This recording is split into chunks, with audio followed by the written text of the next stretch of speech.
श्री सत्यनारायण की कथा। प्रथम अध्याय।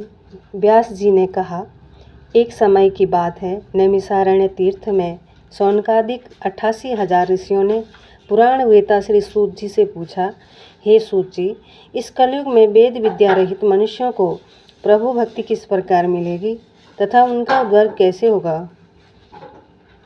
हे मुनि श्रेष्ठ, कोई ऐसा व्रत अथवा तप कहिए जिसके करने से थोड़े ही समय में पुण्य प्राप्त हो तथा मन वांछित फल भी मिले।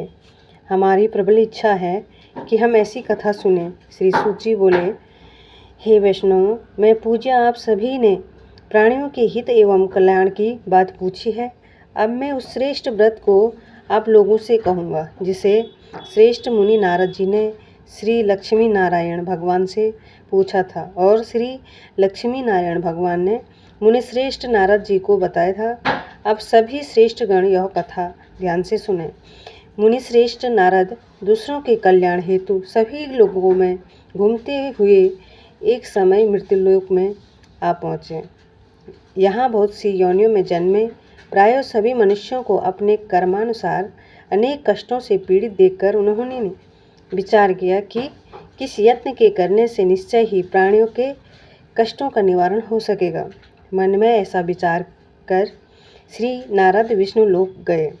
वहाँ श्वेत वर्ण और 4 भुजाओं वाले देवों के इस नारायण को, जिनके हाथों में शंख चक्र गदा और पद्म थे तथा वरमाला पहने हुए थे, ऐसे देखकर उनकी स्तुति करने लगे।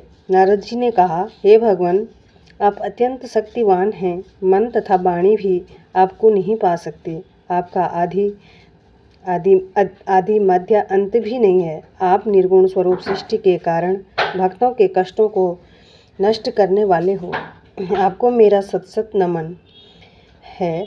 नारद जी से इस प्रकार की प्रार्थना सुनकर विष्णु भगवान बोले, हे योगीराज, आपके मन में क्या है? आपका किस कार्य हेतु यहाँ आगमन हुआ है? निसंकोच कहें। तब मुनि श्रेष्ठ नारद मुनि ने कहा, मृत्युलोक में सब मनुष्यों जो अनेक योनियों में पैदा हुए हैं, अपने अपने कर्मों द्वारा अनेक प्रकार के कष्टों के कारण दुखी हैं। हे स्वामी, यदि आप मुझ पर दया रखते हैं तो बताइए कि उन मनुष्यों के सब कष्ट थोड़ी से ही प्रयत्न से किस प्रकार दूर हो सकते हैं। श्री विष्णु भगवान ने कहा, हे नारद, मनुष्यों की भलाई के लिए तुमने यह बहुत उत्तम प्रश्न किया है। जिस व्रत के करने से मनुष्य मोह से छूट जाता है, वह व्रत मैं तुमसे कहता हूँ। सुनो, अति पुण्यदान करने वाला स्वर्ग तथा मृत्युलोक दोनों में दुर्लभ एक अति उत्तम व्रत है जो आज मैं तुमसे कहता हूँ। श्री सत्यनारायण भगवान का यह व्रत विधि विधान पूर्वक संपन्न करने पर मनुष्य इस धरती पर सभी प्रकार के सुख भोग कर मरणोपरांत मोक्ष को प्राप्त होता है। श्री विष्णु भगवान के ऐसे वचन सुनकर नारद मुनि बोले, हे भगवान, इस व्रत का विधान क्या है, फल क्या है? इससे पूर्व किसने यह व्रत किया है और किस दिन यह व्रत करना चाहिए? कृपया मुझे विस्तार से समझाइए। श्री विष्णु भगवान ने कहा, हे नारद, दुख शोक एवं सभी प्रकार की व्याधियों को दूर करने वाला यह व्रत सब स्थानों पर विजयी दिलाने वाला है। श्रद्धा और भक्ति के साथ किसी भी दिन मनुष्य संध्या के समय श्री सत्यनारायण भगवान की ब्राह्मण और बंधुओं के साथ पूजा करें।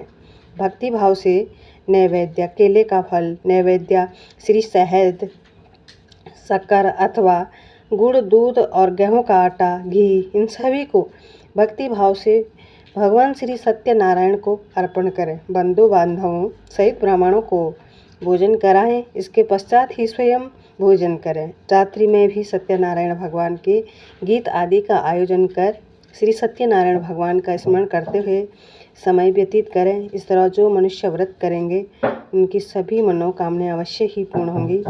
विशेष रूप से कलि युग में मृत्युलोक में यही एक ऐसा उपाय है जिससे अल्प समय और कम धन में महान पुण्य की प्राप्ति हो सकती है।